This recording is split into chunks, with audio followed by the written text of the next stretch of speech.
In the first 2 minutes of the speaking test, the examiner already knows approximately what band score you are, whether that's a band 6, a band 7, or higher like a band 8. So in this video, I'm going to show you 5 common Part 1 speaking topics with band 7 plus answers, so you can make a great start for the IELTS speaking test. And by the way, if you want more like this, make sure you check out our ebooks because we have an ebook for each part of the speaking test with questions and band 7 plus answers and vocabulary. So you'll know exactly how to give high level answers. If you're interested, the link is down in the description below. All right, let's get started with the first topic, which is food. All right, so here is the first question. What kind of food do you usually eat at home? It's a pretty simple one, a pretty simple question, but let's look at a high-level answer. I'm not a big foodie, so I usually eat some simple food like rice, vegetables, and some kind of protein, whether that's fish, eggs, or something else. This word here, foodie, is a less common piece of vocabulary, and it just means someone who likes to try lots of different types of food. Let's continue. I always try to keep my body in good shape, so I don't eat much fried or processed food during the week. Now, processed food refers to food that has normally been made in a factory, so it's not talking about something like fruit or vegetables. If I have more time, though, I enjoy cooking something more exciting and trying some new flavors. So if you look at this answer, it's a really, really nice answer because we've got some nice grammar, we've got some higher level vocabulary, and it's a full answer. You know, it's not too long, it's not too short, it's just got enough information. All right, let's move on to question 2. The second one is, do you prefer eating at home or eating out? Now, whenever you get something with prefer, try to paraphrase the word prefer because it just shows that you have a wider range of vocabulary. But if you just copy the word prefer, well, it doesn't really show how much vocabulary you know. So instead of saying prefer, we can say I lean more towards eating at home because it's healthier and more convenient. I like knowing exactly what ingredients are going into my food because nowadays there's a lot of low quality and harmful oil that goes into restaurant food. So ingredients is just talking about what you put into your meals, and harmful means something that can hurt you or maybe damage your body. That said, I do enjoy eating out occasionally, especially when it's more about spending time with people than the food itself. Now, just looking at this discourse marker here, or this phrase here, that said, it's a great one to use when you want to make a contrast. So it just sort of means like, however. Because at the start, we talked about eating at home. Okay, that's on this side. But then further down, we talked about eating out. So that is the opposite. That's why we said that said. Let's move on to question 3. Is there any food you dislike? So this is a yes, no question because it starts with is. So yes, there is. No, there isn't. Here's the answer. I really can't stand greasy food because, especially fast food, as it makes me feel extremely heavy afterwards. Now, can't stand is a great phrase to use when you want to say you really, really don't like something. And greasy food means oily food. Even if it tastes amazing at first, I often feel a bit of regret and guilt later because I don't want to damage my body. If you feel guilt, you feel like you've done the wrong thing. So if you've eaten some junk food or some takeaway food and it's not very healthy, you might feel a bit bad because it's not good for your body. And to finish off, we say, I'm also not a big fan of spicy food as it's uncomfortable to eat and gives me stomach issues. So another really nice answer, not too long, not too short, just enough information. Let's move on to the second topic now, which is music. The first question is, what kind of music do you usually listen to? I mostly listen to hip hop and pop, especially when I'm commuting to work or doing something boring and repetitive. This is a great example of some less common vocabulary, this word here, commuting, because the average band 5.5 or band 6 student would just say something like when I'm going to work. But wherever possible, always try to use some less common vocabulary. This is going to improve your lexical resource band score. But in saying that, make sure it's natural. So if you try to use advanced words every second or third word, it's going to sound a bit strange and a bit odd. So just use them where natural. And repetitive is also another great word. It just means that you do the same thing again and again and again. Okay, repetitive. If I want something energetic, I'll usually go for hip hop, but pop is easier to listen to when I just want something light. So I switch between the two. Switch just means to change. Switch between the two quite a lot. Music is a big part of my life, and I couldn't imagine life without it. And just in regards to this last sentence here, if you're not sure how to finish an answer, a lot of the time a great way to finish is by just talking about the future. So as we can see here, we're talking about the future. You know, if I didn't have music, I couldn't really imagine life without it. Question number 2. This second one is, do you listen to the same type of music as your friends? We've got do you, so that means it's a yes or no question. Yes, I do. No, I don't. So you could just say yes, or you could say no. Alternatively, you could say something like what we've got here, not really, because my friends and I have quite different tastes in music. A taste in something is your preference. So when it says tastes in music, it's just talking about what music you like. We sometimes recommend songs to each other or talk about artists we like, but we don't usually listen to the same genres. An artist is someone who creates music or makes music. That could be one person, or it could be a band with several people, 4, 5, 6 people. Excuse me. And genre refers to a type. Okay, so it says same genres. That simply means same types of music. I actually enjoy that difference because it introduces me to music I wouldn't normally choose myself, but normally I just stick to my own genre. So if you stick to something, that means you limit yourself to doing one particular thing and you don't do other things. Question number 3 for music. Is there any music you dislike? So again, we've got a yes or no question. I don't really enjoy music that's extremely loud or aggressive, like heavy metal. Aggressive music refers to music that might have the singer screaming or shouting. Maybe there's very fast guitars. Maybe there's very heavy drumming. It doesn't really suit my personality. And if I ever hear a song from that genre, remember we talked about that word, that just means the type, I usually turn it off quite quickly. I prefer music that helps me relax or improves my mood instead of doing the opposite and increasing my heart rate. Now, your heart rate refers to how fast your heart is beating, like duv duv, duv duv, duv duv. That is your heart rate. All right, let's move on to topic 3, which is weather. Number 1, does the weather affect how you feel? Okay, we've got another yes or no question. Yes, it does. No, it doesn't. Yes, it definitely affects how I feel, probably more than I realize. If you realize something, it means you know something or you're aware of something. When the weather is bright and sunny, I usually feel more motivated and positive, and I tend to get more things done.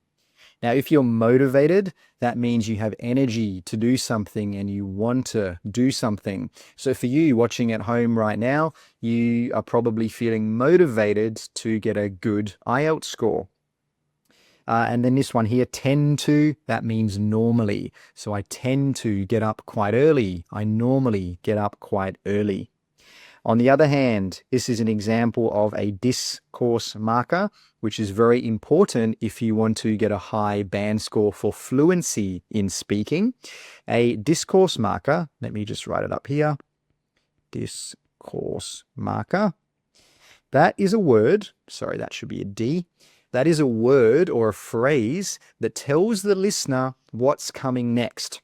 So if you look here, on the other hand, if you hear that, then you know the next thing that's coming is going to be something that is different or is contrasting to the previous thing you said. So for example, if I say, I like tea, well, that's a good thing. I'm saying I like it. But then I might say, on the other hand, okay, so now something different. I don't like coffee. So I like tea. I dislike coffee. Okay, they are different. That's why we said on the other hand. When there's gloomy weather for a certain period of time, my energy levels drop and I feel quite lethargic.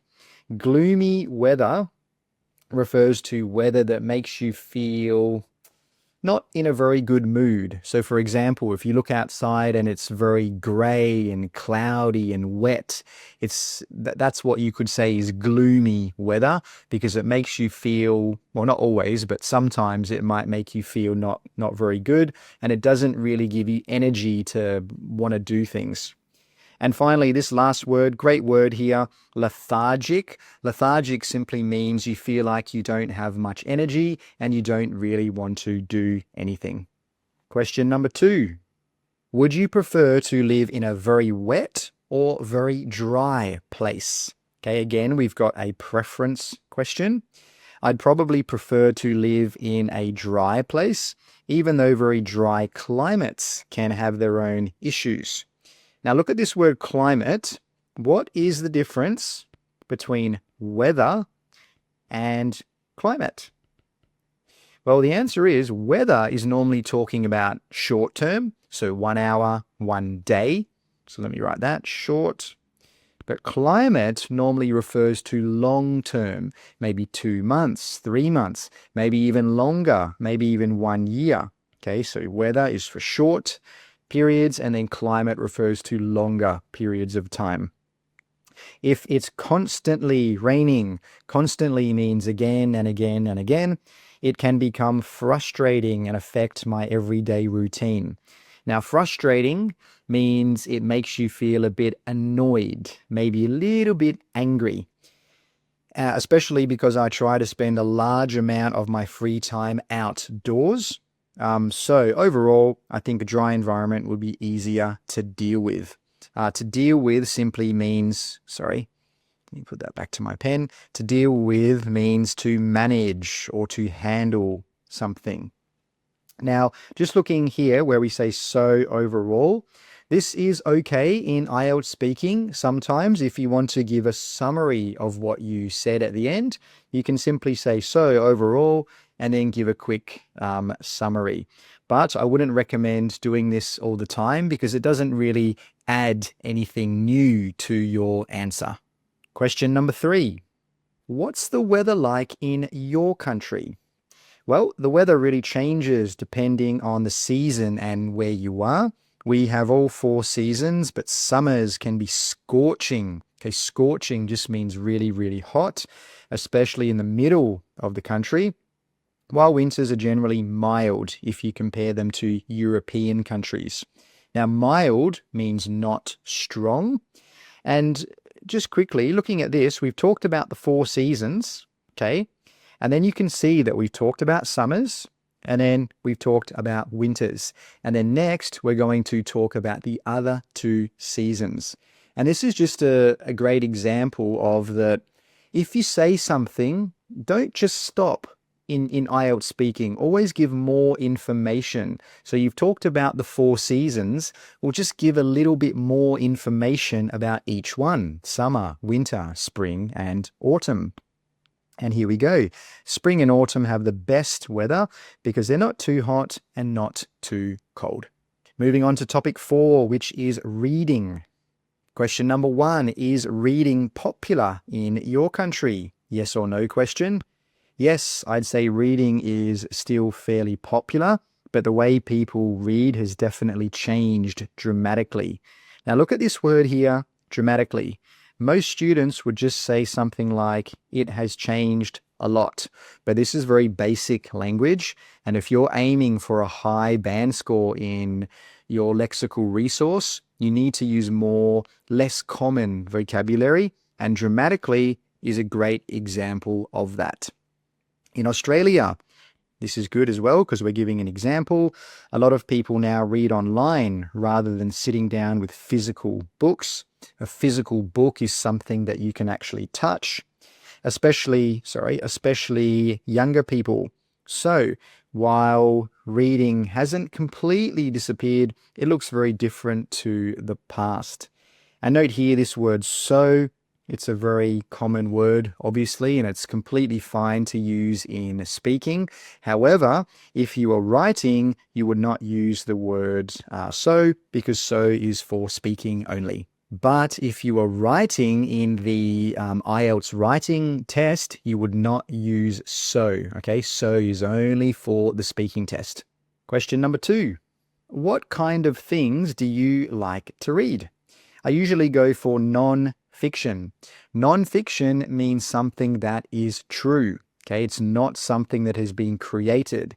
Think about science, think about history. These are things that have not been created. You know, they are real things in our world.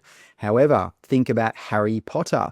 Well, Harry Potter was created by somebody. Somebody wrote this story. So non-fiction means true. And then fiction, this is the opposite, means not true. Okay, it's a story. Let's go back. It means not true. Okay, it's a story. Primarily is a great word and it just means mainly. Okay, so mainly topics related to psychology, self-improvement, or general knowledge. I like reading things that feel practical and give me something that I can actually apply to my life. Practical means useful, and it's something that you can actually use in your life. That said, remember we've talked about that said. That said is simply like however, when you want to talk about something different to what you said before.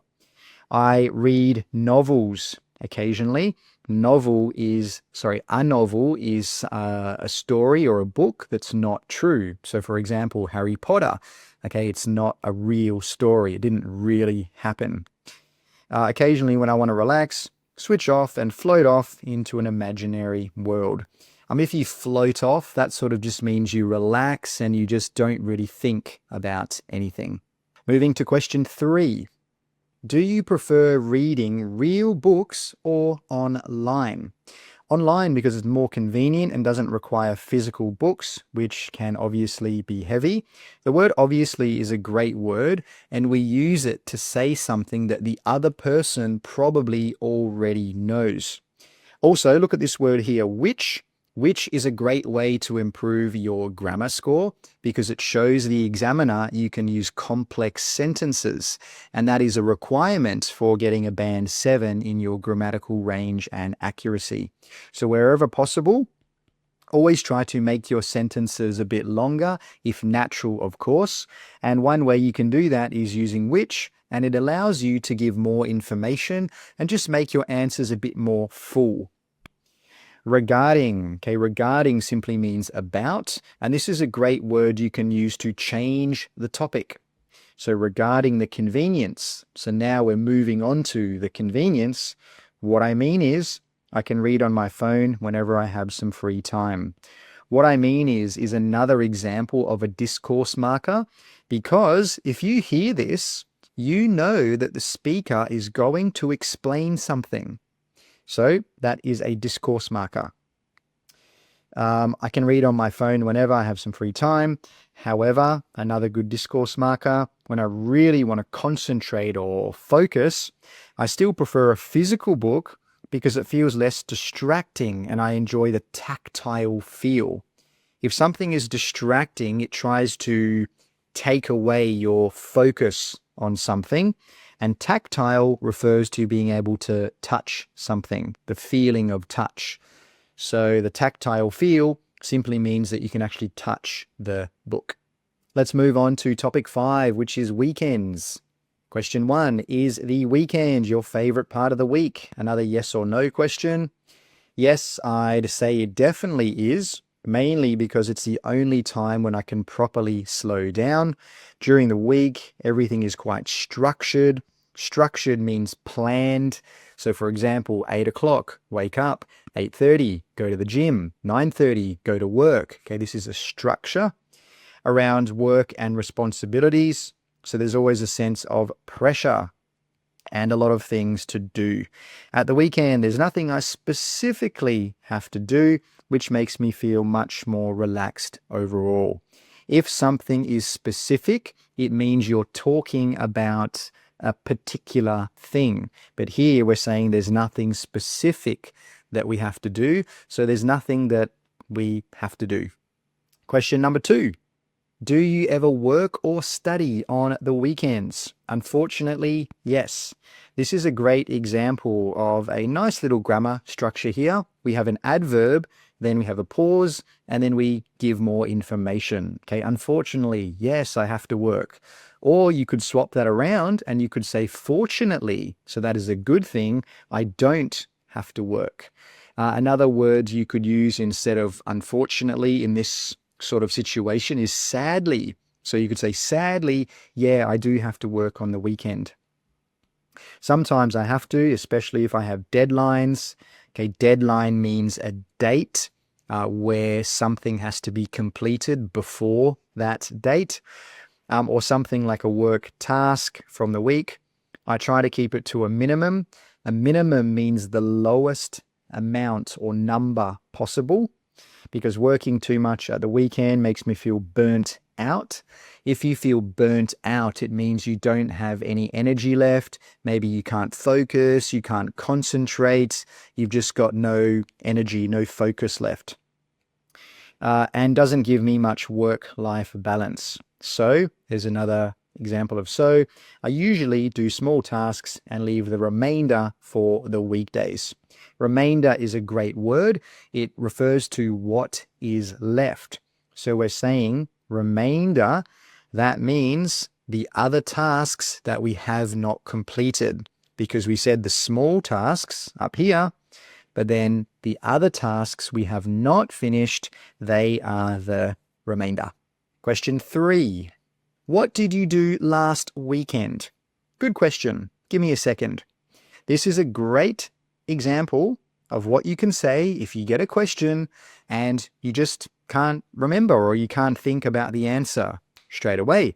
And there is nothing wrong with saying something like this. It's completely natural. It's completely normal to say, hold on, I can't remember. Just give me a second. That's normal. What's not normal is if you just sit there and you say nothing. Okay, you've got to say something. And that's exactly what a native speaker would say. Yeah, good question. Give me a second. Oh, yes. Last weekend was pretty quiet and I didn't have anything major planned. Major means big or special. I spent most of my time at home catching up on reading and watching a bit of TV. If you catch up on something, it means you get to where you should be. So for example, maybe I've been very, very busy and I haven't had time to do my reading and I should be here, but I'm down here. So if you catch up, you get to where you should be. And I also met a friend briefly. Briefly means very quickly, maybe 30 minutes, maybe 1 hour. It wasn't particularly exciting, but I'm fine with that as I'm a bit introverted. It was a nice break from a hectic week though. A hectic week means a very, very busy week. Now, just going back to this word here, introverted. I think you probably know this word, introverted. It means you like to be by yourself, and if you're with lots of other people, it sort of drains your energy. Now, I just want to draw your attention to the grammar. Look what we've said. I'm a bit introverted. Okay, we didn't say I'm a bit introvert. No, make sure you see here that we've got that ED. Okay, I'm a bit introverted. So there were 5 part 1 topics. If you want to learn 5 part 3 topics for IELTS speaking, check out this video right here. Thanks for watching. I really hope you enjoyed the video and see you next time.